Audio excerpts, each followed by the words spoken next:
Now,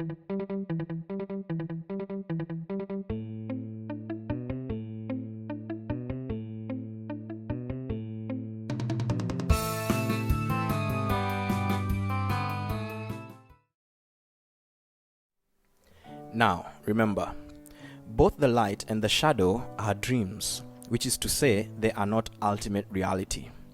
They are both creations of the prime void, which is beyond understanding and beyond conceptualization of any kind, including being beyond the concepts of light and dark. From this prime void, this original source of all that is and all that is not, came the duality of light and dark. The light is not the prime creator. It is itself a creation. And the dark, the shadow, on the other hand, is the absence of light. It is not the opposite of light, it is the absence of light. When you turn on the lights at night, darkness disappears instantly. But you cannot turn on the darkness and make light disappear. You can only obscure light. And in absence of light, darkness is there. Darkness is the definition of that which is not there. When you see this, you realize that judgment is futile and love conquers all. Now, in closing, I would like to answer the question that might be on your mind, which is, how did these holograms come about?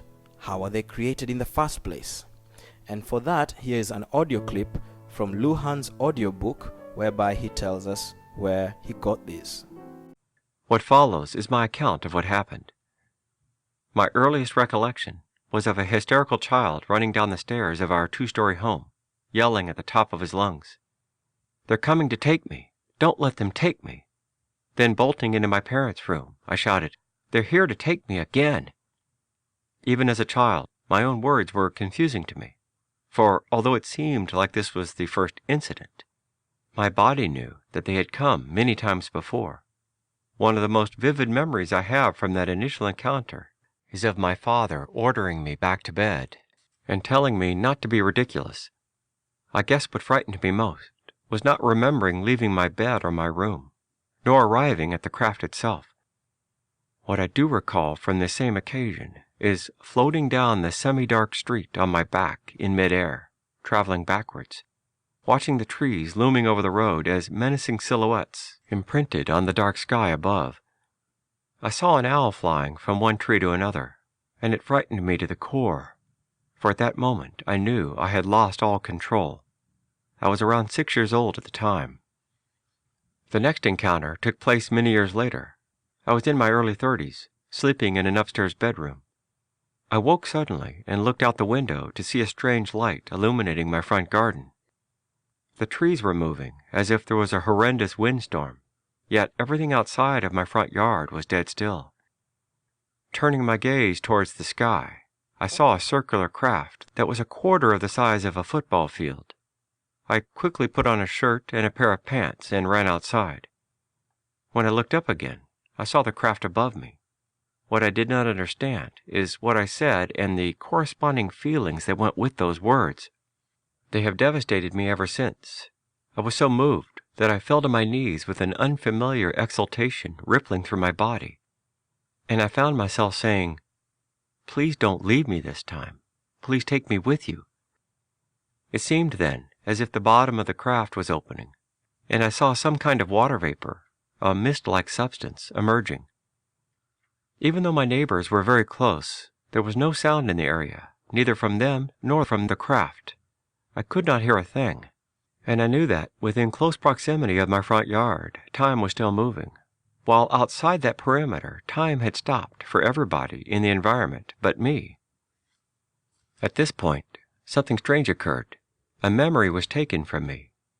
The knowledge of how I got from the yard back into the front room of my house. I found myself standing there with 3 beings the size of 7 or 8-year-olds standing in front of me. Yet access to the visual image of their faces was mysteriously erased, even as it was happening. The alien in the middle handed me a rectangular box, and as he opened it, the recollection of what was inside disappeared from my conscious awareness. I was able to recover only portions of information from that event. A date was left with me, March 8th, 2011. I assumed that this would be the time when something important would happen, either to me personally or to humanity in general. Perhaps it would be when the aliens would overtly reveal their existence to the world. Another memory they left with me was a technique to access the potency that exists within their realm, a state of heart that would protect the purity of my being while I was surrounded by so much harshness. For my battle would be long and arduous. As it happened, no one would believe me when I spoke of these experiences, and the feeling of aloneness was so intense that I thought it would break me. That was my second experience. The next encounter, which took place years later, just before I met the old Nagual, was with the gray alien race. I woke up and saw, in a dark corner of my room, one of these beings watching me. Before I opened my eyes, I spoke. "I know you're there. I know you're watching me. What are you doing?" As I looked at this small individual, once again a portion of my memory was stolen. Suddenly, it was daylight, and I was back in a disc-like alien vessel, observing some remote town, heaven knows where. All I was capable of doing was witnessing the landscape that was presented. Up until this day, I have no way of fathoming why this occurred. The only thing left from this experience that is of importance is a deep and profound visceral feeling of loving gratitude. It was the most subtle state of affection for everything and anything that I would encounter. I truly believe that this is what humanity should be experiencing and are not. There was another happening I remember for which I cannot identify sequential definition, and it was on this occasion that I learnt of the hieroglyphs. I was in a craft, looking at a panel that was just above my eye line. It was formulating a strange type of calculus that corresponded to where I needed to go. I knew that I had just been somewhere, but couldn't remember where, and I knew that I was coming home. These are the most potent recollections I have of these beings. I looked towards a panel that lined the ship's inner surface, and what appeared there were the alien hieroglyphs that Sakai and Diane had begun to reveal within Loban's domain. I knew upon seeing them that they corresponded to states of awareness that can be accessed within our living construct, and I learnt that they were the symbols that the owners of the craft would focus on as a navigational tool to access our position in the universe. What was most interesting was that the craft had been built to be aware of itself and of intentions in a symbiotic manner with the occupants. What I know of these beings is that their awareness is empty, yet they conceive of the future in terms of energy, and their conception translates into matter, in this case as a living craft that can be directed through merely observing a glyph. These symbols do not follow a set format, but appear in correspondence to the empty intention of the beings that fly that craft. They conceive of where they wish to be, and the craft accommodates with a hieroglyph that formulates within the pilot the corresponding futuristic conceptualization necessary to draw them from point A to point B. The craft then locates energetic wormholes that move erratically in time and space. Many people have observed these ships zigzagging across the sky and then disappearing. This motion is the craft following those elusive entry points. When entering the wormholes, they disappear from view and reappear within the region that correlates to the hieroglyph that was generated via the empty intention of the pilot. If these craft were to be found, to fly them, man would need to forget himself and only know where he wants to go. The craft would provide everything in between.